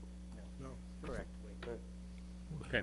Okay, in the interest of time, real quick, I'm Heinz Now you got Froff, 10 minutes, by the Natural way, so- Resources Director. You'll see the Natural Resources Department budget later on. This is the Wastewater Implementation Committee, and they don't necessarily have a department or budget per se. So, slide, Jamie. Real quick, you know, don't shoot the messenger. There's a lot of us here, and some of you may see your own names here. I just want to mention Danette Gonzalez did retire from this, and so there will be an opening, but there are 2 town employees, myself and Bob Caffarelli, as well as some of the liaisons down there that are part of this. Chris mentioned the boards and committees kind of presentation, educational piece. This is what will eventually go there, this kind of first section. Because of time, we'll go through another 10 slides or so, Jamie, if we could, to that early Harwich one that we had before. So let's go, this is stuff that the boards and committees, slide. Yeah, we'll go through. This is the background of how we got there and why we're doing it. But I'll get you where we're up to currently. Slide. Yeah, we'll go through. Yeah, that 14, please. But that's the information that will be presented at the boards and committees. Our Wastewater Implementation Committee may each be able to do that, so this is going to be copied. That's the first one. So, this has been up all morning, but this is kind of the first phases that Harwich is looking at and dealing over in the Pleasant Bay watershed, and why we're pursuing that memorandum of agreement with Chatham. There were reasons within our comprehensive wastewater management plan with our consultant to address that portion of town first. There are reasons for that. Slide. Some of the initial things that we've already done, let's go up one. Yeah, the Muddy Creek is nearly completed. I was there the other day. That's part of the plan. It's part of those early phases. It doesn't involve, the sewer in the ground. That's on track. We had a mild winter, so that is beginning to flush. And there is a good video available to show that progress. Yeah, right. So. The flushing used to take 3 days. Now it's 3 hours with that new culvert. So, slide. One of the other things we're looking at is the nitrogen injection by Cold Brook. It's a 2-year study. It's been completed. We anticipate the full presentation in April. That's in center of Harwich, but again, that's something that's been undertaken and nearly completed. Slide. The overall strategy to address the town is to, people sometimes don't live near the water, don't see a pond, and they wonder why eventually it'll be an entire town's responsibility, and that's kind of, everyone in the town contributes to the problem, so everyone should help pay for the restoration. How that goes about, we're still working on those details. We talked about, the construction of that, water, sewer, that'll all work its way out too. So, right now, that CWMP, that stands for the Comprehensive Wastewater Management Plan, is large, it's a living document. There'll be a lot of changes as we go through over the decades of that. But if we go through these bullet points, Muddy Creek, I just mentioned, nearly completed. The Harwich Chatham MOU is nearing final agreement. You heard that summary there. In March 16, the CWP will be filed with the regulatory agencies. I mentioned the Cold Brook natural attenuation study, the final presentation in April. We'll begin the Cape Cod Commission development of regional impact review process. That could take up to 6 months. In June 2016, we'll file for each of our watersheds. That beginning of the project talks about our watersheds being Witchmere and Herring River and Saquatuck. They will each have their own watershed review, and TMDL stands for total maximum daily load. It's the nitrogen that we have to remove there. Cape Cod Commission has a template that will be filled out, and then they'll file that with the Environmental Protection Agency in June. Slide. Some of the things that have come about in the last couple of years, what's the 208 plan? How does this play into it? What does that mean? How does that interact? So this is basically a summary slide, but Cape Cod Commission's 208 plan saying, if we not doing something is also very, very expensive, and it affects everyone. Slide. So the 208 plan, there's a lot of wordage here, but it was started a few years ago, and the Cape Cod Commission did an area-wide water quality plan to address pollution in the Cape Cod embayments. And this is just a timeline. I don't know if I want to go through each one of those. You can read them. But it's been submitted. The governor certified the Cape Cod's final 208 plan. In September of 15, it was approved by U.S. Environmental Protection Agency. But this is really boiling it down. But it's a watershed-based approach to restore the embayments and water quality of Cape Cod. It's a recommendations and strategies document to assist towns, and it's from the Cape Cod Commission. And say, well, what are those recommendations and strategies that they're working on? And we're not going to go through each one of those, but if you show the next slide, you can see it's really a long list of a variety of things that towns can use. We have brought and folded some of those into our plan. Our plan is a much more thorough, engineered, detailed plan. I'm not knocking the 208 plan. Again, this is a big kind of broad brush. Their plan is to ensure that the towns have a plan, and there are some things that we can use from the things that they've presented and brought forth to us. Slide. I'd much rather get into maybe some specific things that you guys have than trying to guess what it is. Okay, and Alan's here to help Hein, me, and we all right. have a few minutes. Okay, so Sorry about I that. think the fundamental question for us is, what do you need from either board or committee here in order for that CWMP to be filed? At this time, I don't have a specific. We have monthly meetings, which is coming in a couple weeks in March, and then we'll be directed with our consultant what the next thing to bring forward or discuss is, unless there's Yeah, something. No, the I problem think have, that- excuse me, the problem I have with it is, we've been hearing for Yeah. a long time now, oh, we're waiting for regulatory approval. Then Yeah. we find out we didn't really submit the CWMP. So I want to know what it takes from where we are today Yeah. to actually, you had a date on there, I think it was March, Yeah, to submit the CWMP Sure. for regulatory approval. Do you need anything else from this group, that group, to make that happen? And I want to say, Mr. Chairman, that Mike? you folks have definitely helped it along, because there was a lot of decisions that needed to be made Right. in those final chapters, which have come about, and the different issues.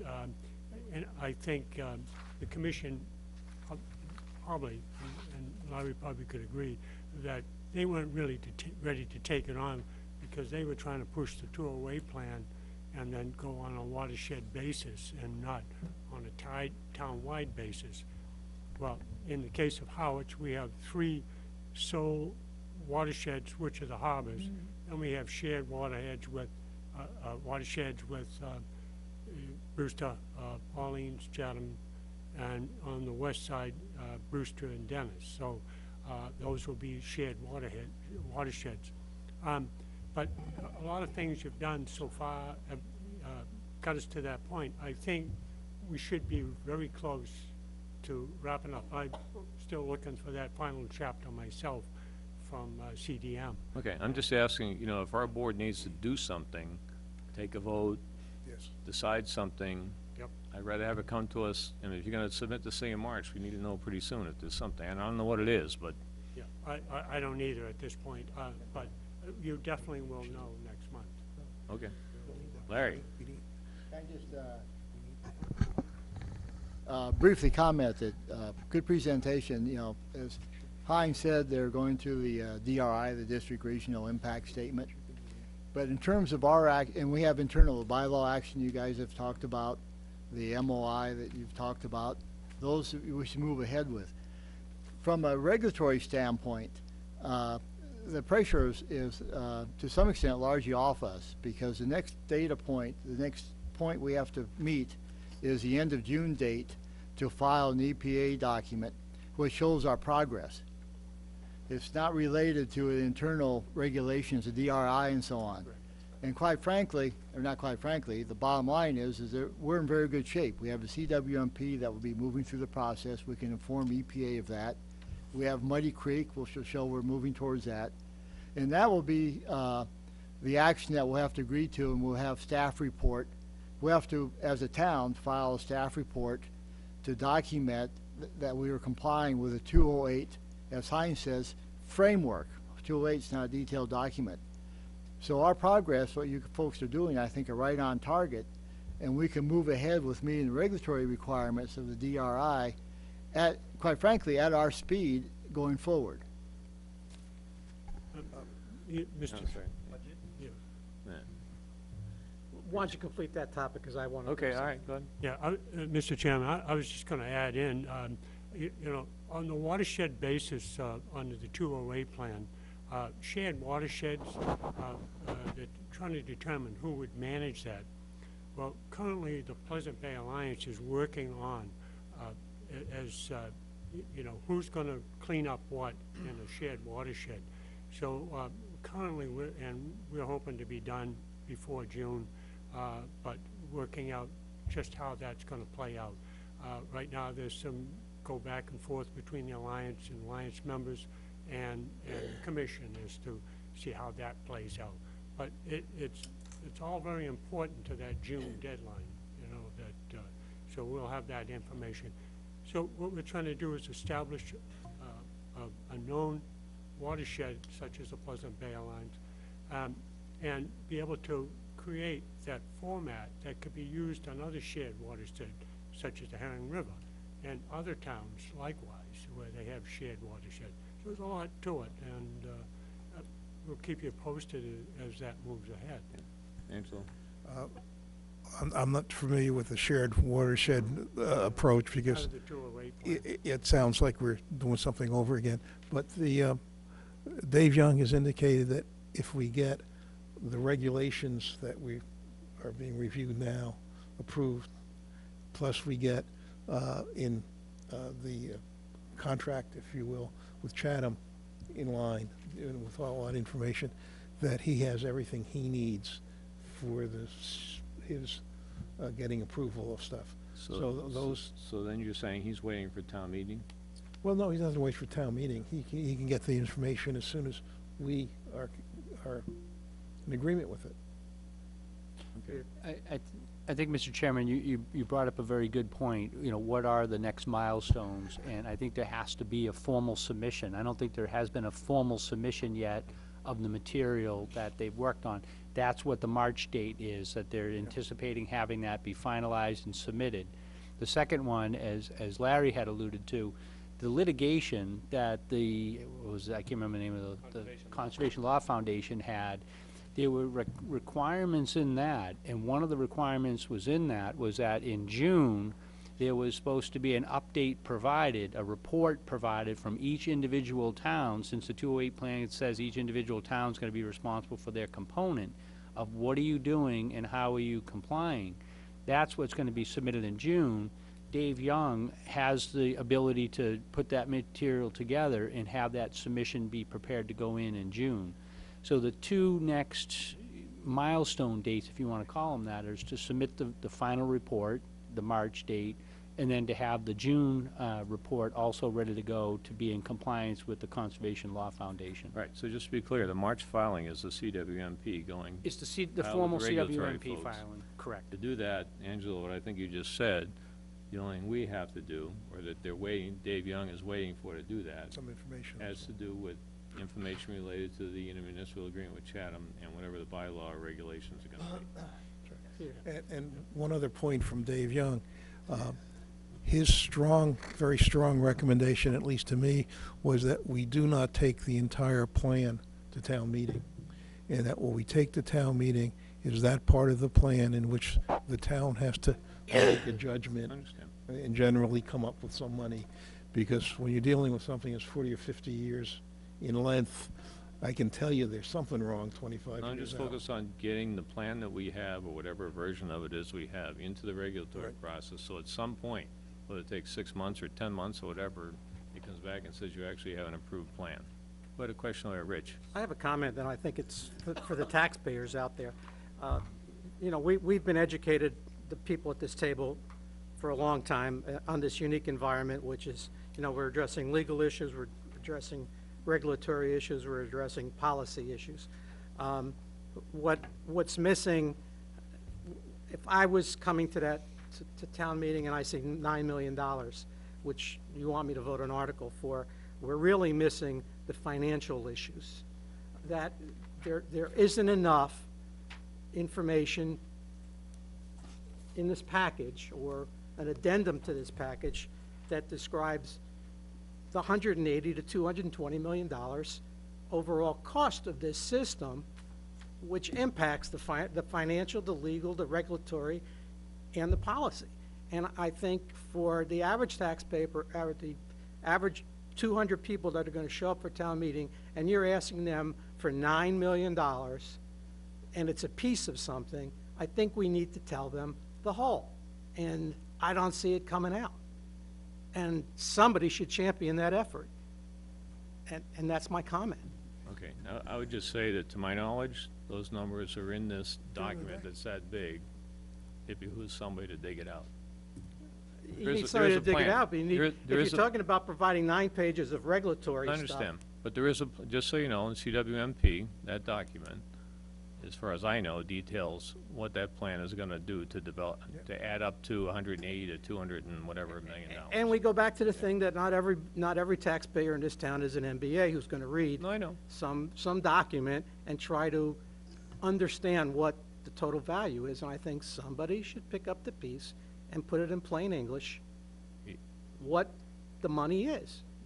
That's my comment. Okay, point taken. All right, we do have to move on. I want We to, don't we have disagree. already passed 30 seconds. Our consultant, CDM Smith, That Dave clock Young, is wrong, gave a by the way, presentation, so, okay, yeah. about how it actually would affect every homeowner. We could bring that presentation is still valid, and it goes through the big total number, but then how does it affect a homeowner, and what it would possibly cost being connected, not, all that's still All right, Linda, you got 15 presented once seconds. and could be I'm again. cutting it off. It's not the presentation. I think if I'm gonna be with Rich is saying, it needs to put, all of that financial impact information needs to put on the 3 pages that someone will read.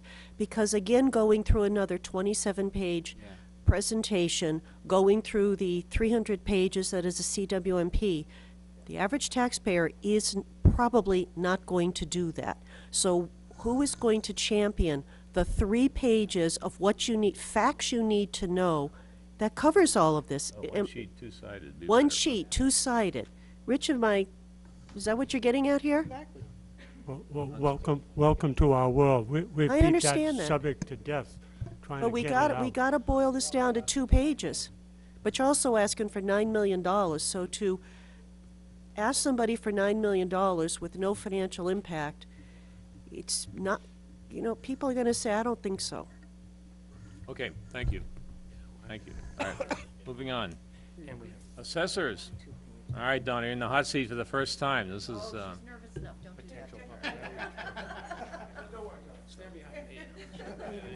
that. Now you can start to work. Mr. Wasak, how are you today? Morning, Mr. Chairman, members of the committees, and Board of Selectmen. Do you have someone you'd like to introduce? This new young lady here next to us, as you know, for years, we didn't have to worry about this. David Scannell came up, took care of it, was not an issue. Obviously, David is no longer with us. Donna's a month into her new chair as the assessing director here in town, so we're doing this together this year for the first time. Happy to answer questions. You've received the budget. Bottom line is our budget is... Excuse me, what we're doing this year is a little different. We're going to go through the articles first, if you Good, don't yeah, mind. super. And then we'll talk about the budget. So why don't you just take one article at a time, give us the highlights, and we'll see if anybody has any questions on it. Happy to do so. Yep. Our first article is actually the Veterans article, which is a renewal, was voted on by town meeting 2 years ago. This has to be renewed every 2 years. Pretty much a no-brainer. Good. So you just That answered your answered question. that, because I didn't know why this was in here again. It's required to be renewed every 2 years. We probably want to put that in the explanation. Great point. Thank you. It is, I believe. Good answer, Donna. Anybody have any question on that one? I'm almost calling this a customary article. All right, let's go on to the senior exemption. Next article is we're going to be looking for the town to approve an opportunity for the selectmen to request the legislature to increase the senior exemption. Senior exemption program, the state allows a $500 exemption for senior citizens over the age of 65. Back in, I believe it was in 2004, the legislature voted to allow local option for communities to increase that by 100%. The town enacted that, I believe, in 2004, and that we have been offering assistance to our taxpayers in need who are seniors with protocols that we can most certainly share with you. We have found over the last few years that in 2004, $1,000 seemed like a lot of money for folks in need. But for folks who are getting by on $12,000, $15,000, $20,000 in Social Security, it's not meeting the needs of our seniors. Many of these folks have reverse mortgages. They are living alone, and unfortunately, in many cases, it's a single homeowner who's living there. Their spouse has passed away. Looking at hardship exemptions, we're seeing more and more every year.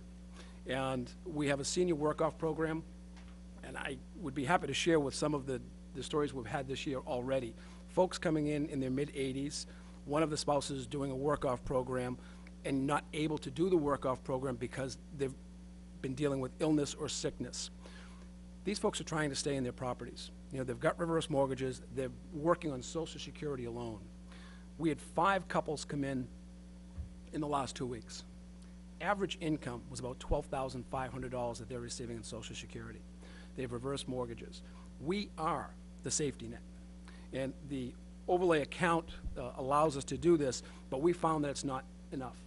So we would like to go through our state representative, Sarah Peak, and our new senator, whoever that will be, to file legislation with the Commonwealth to allow a tripling of that $500 exemption up to $500. And what we're looking for at town meeting in this first article is for support for us to go to the selectmen to allow the Board of Assessors to take the lead role in filing this legislation with our local representatives. Okay, it was 15, you said tripling to 15, right? To I think. 1,500. Okay, yeah. The exemption was 500, it's now doubled for 1,000, and we're hoping to go to 1,500. But we'd like to see that happen across the Cape, because we know in Harwich, it's happening in other locations on the Cape. Okay, any questions on that? Okay. Yep, go ahead, Noreen. I mean, I have different numbers, but the first and second article on the senior exemptions, what's different about them? But I'll wait till you get to that one, the language. I'll be happy to answer it. The first one is allowing us or supporting us in going to Sarah Peak and our state senator to allow us to petition the legislature on the Commonwealth. The second one is us creating a local option for ourselves that we can enact, doesn't matter what the state does, but that we're allowing through, in essence, a $40,000 from free cash, allowing us to add $500 to those who apply for it next year. Okay. Is one or the other you're asking for? Both. Both. I want to be able to petition the legislature to increase what the state is doing, because we're having that problem in Harwich. Other people are having it across the Cape in other areas of the Commonwealth. Someone needs to take the lead, and no one's doing it. And to impress on them how critical it is, you want the second one to say, listen, this is so critical, we're funding it this year on our own The dime. town is funded on their Well, own. it's leading by example, I think, is what you're, Yes. It's exactly what it is. Jack. Just to be supportive, the COA, I know, is seeing increasing numbers of seniors without food in the house. And they're providing emergency food aid as well as other things, and the Friends are supporting them in that. But we have people in town that are literally at risk of starvation. Mr. Brown, thank you for bringing that up. I'm also a member of the Council on Aging, and I'm also very active with the Family Pantry of Cape Cod. As we send out these senior and the exemptions for hardship, what we're sending out to our taxpayers is that we request them to tie in with the Council on Aging, that they're looking at fuel assistance, that they're looking at utilizing the pantry. Very honestly, this generation is very proud. They don't want to go to the family pantry. Their attitude when we speak to them, when they come into the Board of Assessors, there are other people who need it more than I do. These people are getting by $12,500 in Social Security, paying taxes, paying food, paying medication, and paying for fuel. So anything that we do at this point from the board, in our letter back to them, we're requesting, again, that they utilize the pantry and that they utilize fuel assistance, and many already are, so. Angelo. Peter, a technical question. I think it's a great idea. But I don't know whether we have to, we can't, by our charter, just have our vote and go to the state, or whether it has to go to town meeting and then to a ballot question. Because there's been a whole issue with the Charter Review Committee on who does what. So I would just suggest we just check very quickly and find out What's the town council Well, question? this what isn't needs to be changing done. our charter. I didn't say it's changing our charter. I said, I don't know whether it's living up to what the charter requires. And I don't know the answer to that. All right, okay, all I'm right. just suggesting that it be checked out. That's why we kick it up to you folks who know much more than we do, and if whatever, if town administrator we'll can have it check with checked town out by council. council. I guess I'm confused about that question, Angela, because this Article 45 is asking the town, which is town meeting, vote to support the request to the legislator to pass the bill, et cetera, et cetera. So I think we are going to town meeting to ask them if they agree that we would be putting forth this request to the legislature to make this change. So the question is, so is your question, do we need to do this? No, I'm saying I think we need to do that. My other question with the other one is, do we need to follow it up with a ballot question? Because I think there are and I know our attorney is in favor of going directly to the legislature with a variety of things.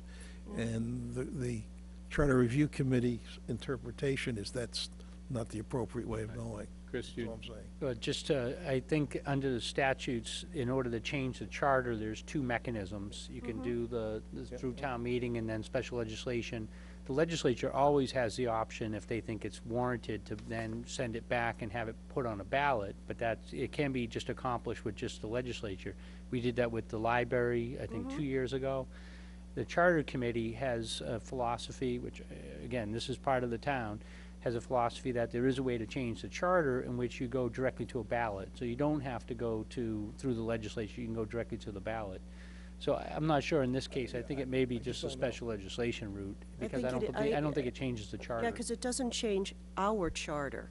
So this is something different. It's not our charter need being to get an changed, it's answer. the state charter. But I think the point is it may have some discussion. Yeah, we need to get some Okay, answer, that's all. I don't want to make it difficult. Just simply as I understand the request, it's basically to ask for the ability to file a home rule petition, to ask for changes in state law to allow individual towns to go up to $1,500 on the senior exemption. Correct. And the standard for that, for the legislature, is they need a valid vote of town meeting. Correct. For the request. Correct. In a nutshell. okay. All right, anything else on those? Michael? Peter, I'm curious as to why we need authorization for town meeting to support a letter. Why can't the Board of Selectmen take a vote to authorize them to do that? Why do we need town meeting for a letter? Somebody tell us. Because the Board of Selectmen is not the legislative body of the town of Harwich, and this is a policy request, and it. We said on all those? That one good. The third and final article is just that we take the step this year as a town and allow an additional $500 to be granted to a senior exemption applicant. Last year, we granted 80 senior exemptions, so the impact financially would be $40,000. That would be taken, as the article states, out of free cash. We have an overlay account, and as you all know, that each year that we submit back the surplus of the overlay account back to the town. This will not come out of that, will be a free cash, but we're looking at approximately $40,000. Those change every year, the amount of senior exemptions, based on who's here, who's passed away. There are a number of factors that indicate. We do have criteria, that people cannot be earning any more than $24,000, and they've got to have a certain level of assets, which includes their vehicles. So we're not talking about giving these to folks who don't need it. Okay. All right, let's move on to the budget. Thank you. On and down. You what? They both down. Yeah. Bottom line is this year's budget request, outside of that $40,000 enhancement of services, it's going to be down by 1.3%. Major part of that reason is the changes in the assessing director position. Obviously, Dave Scannell was at the senior, at the high level of both longevity and as his steps. Donna Molina has taken over at that position, and we think very, very qualified, and looking forward to working with her. But bottom line is we're looking at a decrease in budget for this year, and you all have seen it in front of you. Anything that we can answer. We run a very, very lean budget. The assessors has for years, or the assessing department, has been very, very lean in what they've done. We went from 5 employees to now we're in a position where we have 3 employees. We have some overtime because we've empowered the 2 clerk positions to be able to come in a little bit longer to make up for basically that additional 2 people that were in the department. We've outsourced, we've used technology, and we feel that, frankly, we could be a model for other departments in utilization of outside services as necessary. Anybody object to a reduction in budget? You're reducing more. So now I understand why the ladies are always there early in the morning. Yes. Which way is my arrow point? Arrow points that way. So Ann, we gotta do this. I defer to Dana. I would defer to Question? I won't defer to Dana. Ever. Ever. Just Downhill. on the data processing and the assessor's expenses, could you speak a little bit to the $46,000 that is budgeted for field work and what that is? That is for the vendor to go out and do new building permits for growth and do their personal property for businesses. So we have them, and they've been doing the personal property for a while, but now we have just gotten them on to doing building permits. Thank you. Just to enhance on that, we look at trying to hit at least 2,000 properties a year with 12,000 properties in the community. That's basically you're visiting a property every 6 years. And that field work sometimes brings up things, oh, we didn't realize that that addition was there, or we didn't realize that this was done at the house. So that used to be done in-house, and that's where we've outsourced some of that. And actually, it's very, very good information that we're getting. Thank you.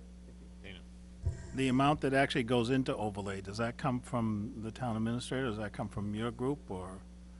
Actually, The we've joint? had a, kind of an understanding with the assessors. We have been increasing that by about 10,000 a year to try to keep up with any requests for abatement. One of the things, the reason why we put it into free cash this year is, I don't know whether we could use that, quite honestly, for a local initiative to fund that 40,000. So we will have to work that out. Obviously, I'd like to see it eventually migrate over there, because everything else comes out of that already. But without it being formally in the statutes, I'm a little bit leery about just automatically assuming we could take it out of that. And Mr. Clark, if the legislature does allow for this, and then it is passed, and then it becomes another local option, then it will obviously migrate back over to the overlay account. I just don't like seeing that keep increasing when we don't have the abatements that are increasing as fast as we're increasing that account. We netted it. We're asked for 125 this year to support the budget. We have been asking for 100. Is that correct? Yes, this year in terms of, but that's a different process. That's when the abatements are done. Right. The availability of cash. The only reason that can be up to 125 now is because we're putting more in so that we can get more out at the other end. It has nothing to do with abatements. The abatements are staying relatively the same. And we keep adding money to, and that's a 2-for-1 hit. That's $2 out of what we can use for every dollar we put in. Mr. DeCosta, if I could, please, the abatements actually have been reduced by using the enhanced services that we're utilizing with outsourcing. If you look at the history of the overlay account, it has been pretty stable over the years, the number that's been put into the overlay. And we don't play with that money. When it's available, it comes back to the town. We have to be careful, though, that we have the money in overlay, that we don't get hit with the Verizon, for instance. Verizon has, over the years, they've been the #1 in terms of abatements that things could change. It could have a major impact if we did not have the money in overlay to take care of that. That would now come out of free cash. We would be in a much worse position. It comes off the recap. But if you look at the numbers of overlay over the last 10 or 15 years, it has not been expanding exponentially. And that money comes right back to the town. We've been doing it lately. Just in the last couple of years. But what we're doing is, if you look at the abatements, we're already dealing with, I think it's 53 that we have in this year? Yes. 53 abatements. Last year we had 60, so the number of abatements are getting less and less, utilizing better services. You know, and the outsourcing that we use, PK and Associates, is an excellent, excellent system, and that we've tightened up our numbers, so we're having less people challenging some of those assessments that are coming out. So, again, I think the department's doing a good job. I would be very, very, very wary of going after the overlay account in terms of modifying it too dramatically, because it could have a major impact on the community. Jack? Nope. Mark? Ed? Larry? Maureen? Rich? Yes. See? You almost got by. Is there a point in time where the overtime overtime's so critical in every other department, yet we're addressing it here? It's a fine thing because you're down, head count down, and you outsource. But is there a point that we can anticipate you coming back and asking for more head count because overtime is too high and we go back to maybe we should hire a person? No. That's on tape. Okay. You're satisfied with that answer, right? I can't debate it if Okay. they say no. All right, good. Anything else? Okay, thank you. You know, I just want to say, I think everybody in town appreciates what you've done, Donna, how you and your team have, and Richard, you know, and your team, cope with the loss of David, quite frankly. And, you know, we're thrilled you're in this new position for you, and we look forward to good things. So don't be nervous, we're here. And I just want to thank Donna for the work that she's done, because first go around in this rodeo for budgeting, I think she did a great job, and I'm pleased to be able to work with her as her liaison from the board. So, There you go. Thank you. Thank you. All Thank right. All right, so with that, we are adjourned for lunch. There are bag lunches over there for anybody that's interested. And we will reconvene at 1 o'clock, and Mr. DeCosta will run the afternoon session.